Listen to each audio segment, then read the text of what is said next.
প্রিয় চতুর্থ শ্রেণীর শিক্ষার্থী বন্ধুরা, তোমাদের ইংলিশ বইয়ের যে ধারাবাহিক আলোচনা হচ্ছে তারই ধারাবাহিকতায় ইউনিট 9-এর 1 সম্পর্কে আলোকপাত করা হবে।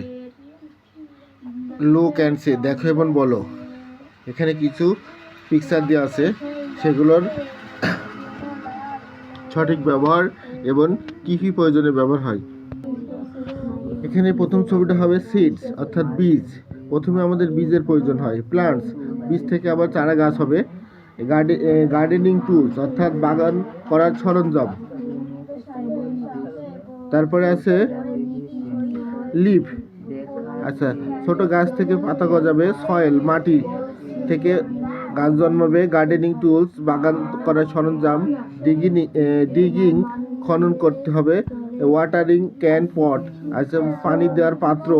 কাউ ডাং, অর্থাৎ গোবর। ওয়াটার টাব, গোলাকার পাত্র বা ভেজিটেবল, শাকসবজি।